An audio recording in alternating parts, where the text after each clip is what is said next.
जय श्री राधे, जय श्री कृष्ण। कुंडलिनी शक्ति को जागृत करने के लिए हमने पहले 7 मुख्य चक्रों का अध्ययन किया है। उसके बाद जिस विषय का हमें ज्ञान होना चाहिए वो है 3 नाड़ियों का ज्ञान, जिनका नाम है इड़ा, पिंगला और सुषुम्ना।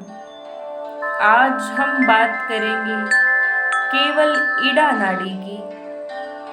हमारे शरीर में हजारों नाड़ियों से मिलकर पूरा नर्वस सिस्टम बना है, लेकिन इस नर्वस सिस्टम को मुख्य रूप से यही तीनों नाड़ियां कंट्रोल करती हैं, जिसमें से यदि इड़ा नाड़ी की बात करें तो यह आपके श्वास लेने से जुड़ी है। आप जानते हैं कि सांस लेते समय हम प्रायः नाक के केवल एक छिद्र का प्रयोग कर रहे होते हैं। आप अभी महसूस करें कि आपकी नाक का कौन सा छिद्र वर्तमान समय में एक्टिव है। कभी हम अपने नाक के दाएं छिद्र से सांस ले रहे होते हैं तो कभी नाक के बाएं छिद्र से, और कभी कभी नाक के दोनों छिद्रों से सांस ले रहे होते हैं। यह प्रक्रिया दिन में कई बार बदलती रहती है। जैसे जैसे यह साइकिल बदलता है वैसे वैसे हमारी काम करने की शक्ति, सोचने समझने की क्षमता और शरीर की ऊर्जा सब बदलती रहती है। इड़ा नाड़ी शरीर में बाईं ओर रीढ़ की हड्डी के साथ साथ फैली होती है। यह आज्ञा चक्र से निकलकर रीढ़ की हड्डी के साथ साथ शरीर के बाएं हिस्से से होते हुए मूलाधार चक्र तक के एरिया को कवर करती है। यह नाड़ी प्रत्येक चक्र के केंद्र से होकर गुजरती है। जितनी तेजी से आपकी इड़ा नाड़ी एक्टिव होती है उतनी ही तेजी से चेतना और समझ का विकास किसी मनुष्य में होता है। इस नाड़ी को चंद्र नाड़ी भी कहा जाता है।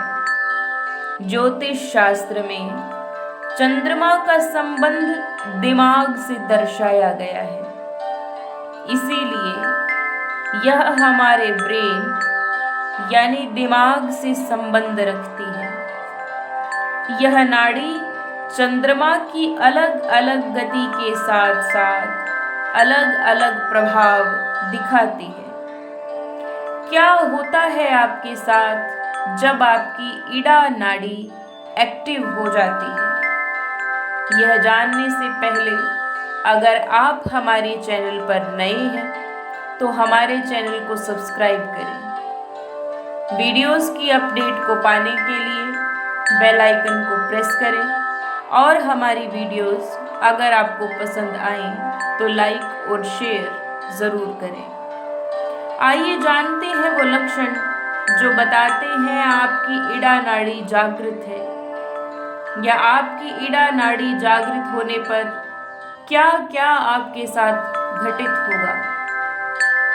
अगर आपको अपनी नाक के बाएं छिद्र से ज़्यादातर समय सांस आती है तो इसका अर्थ है कि आपकी इड़ा नाड़ी जागृत है। जिस व्यक्ति की यह नाड़ी एक्टिव होती है ऐसा व्यक्ति सैद्धांतिक बातों को आसानी से समझ पाने में सक्षम हो जाता है। ऐसे व्यक्ति को दिमाग से संबंधित कार्य करने में आनंद मिलता है। ऐसे व्यक्तियों की पढ़ाई में रुचि होती है और ऐसे व्यक्ति घंटों तक एक जगह बैठकर पढ़ सकते हैं। लेकिन जिन लोगों की एक जगह बैठकर ज़्यादा देर पढ़ने की आदत नहीं होती या थोड़ी देर भी एक स्थान पर बैठे रहना जिनके लिए समस्यापूर्ण है, ऐसे व्यक्तियों की पिंगला नाड़ी एक्टिव रहती है, उनकी इड़ा नाड़ी बैलेंस नहीं होती। पुराने समय में व्यक्तियों ने नाड़ी विज्ञान को इतना विकसित कर लिया था कि वे किसी की नाड़ी को देखकर और उसकी सांसों के पैटर्न को देखकर सब कुछ पता लगा लेते थे कि किसी इंसान को कौन सी समस्या महसूस हो रही है तथा उसे कौन सी बीमारी है। नाड़ी विज्ञान से ही वे व्यक्ति ऐसे लोगों की बीमारियों को ठीक कर देते थे। एक्टिव इड़ा नाड़ी प्रबल चेतना के माध्यम से मस्तिष्क का पूर्ण विकास कर देती है। पूर्ण विकसित मस्तिष्क कई डायमेंशंस की चीज़ों को महसूस करने लगता है और ऐसे व्यक्ति का ब्रेन हाई फ्रीक्वेंसी पर काम करने लगता है। इस नाड़ी के एक्टिव होने पर व्यक्ति का सबकॉन्शियस माइंड काम करने लगता है और उसका सबकॉन्शियस माइंड किसी भी विचार को पूरा करने के लिए पूरी तरह तैयार हो जाता है। इसीलिए जब आपकी इड़ा नाड़ी जागृत हो तो आप वही सोचें जो आप पाना चाहते हैं, क्योंकि आपका सबकॉन्शियस माइंड, आपका अवचेतन मन एक्टिव होने पर आपकी हर एक इच्छा को पूरा कर देता है, चाहे आप सकारात्मक इच्छा कर रहे हो या फिर नकारात्मक इच्छा। इसीलिए जब आपकी इड़ा नाड़ी जागृत होती है तो भूल कर भी अपने बारे में कोई गलत राय ना बनाएं, नकारात्मक विचारों का त्याग कर दें, क्योंकि आपका अवचेतन मन आपकी हर इच्छा को पूरा कर देता है, चाहे वो आपके लिए सही हो या गलत। दुनिया में लगभग सभी बुद्धिजीवी व्यक्ति इड़ा नाड़ी के प्रयोग से ही सफलता प्राप्त करते हैं। इसे जागृत करने के लिए सबसे महत्वपूर्ण है प्राणायाम। प्रतिदिन अनुलोम विलोम करने से आपकी नाड़ियां बैलेंस्ड रहती हैं। जब आप एक्सरसाइज, प्राणायाम और अनुलोम विलोम इत्यादि करते हैं तो फ्रेश हवा, फ्रेश एयर आपके शरीर में प्रवेश करती है और आप उस समय केवल वायु को ग्रहण नहीं कर रहे होते, उस वायु के माध्यम से आपका शरीर प्राण भी ग्रहण करता है और आपके शरीर में असीम शक्ति का संचार करता है, जिससे आपकी नाड़ियां बैलेंस्ड रहती हैं।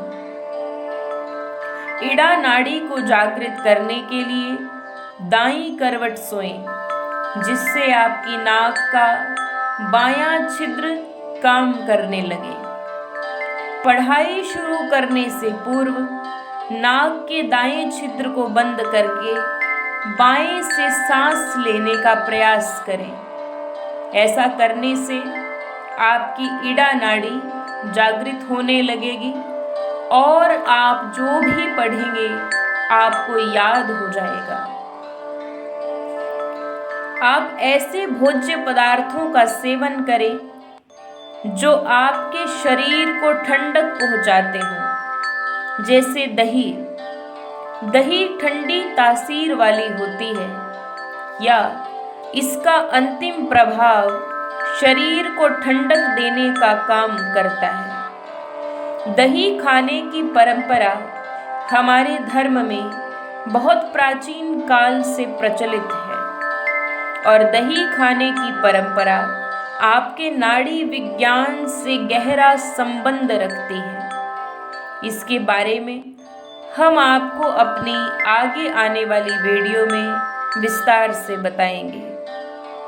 दही खाने से शरीर की गर्मी शांत हो जाती है, या यूं कहें कि पिंगला शांत हो जाती है। इड़ा नाड़ी विचार करने की शक्ति प्रदान करती है। इड़ा नाड़ी आपको सैद्धांतिक रूप से सबल बनाती है।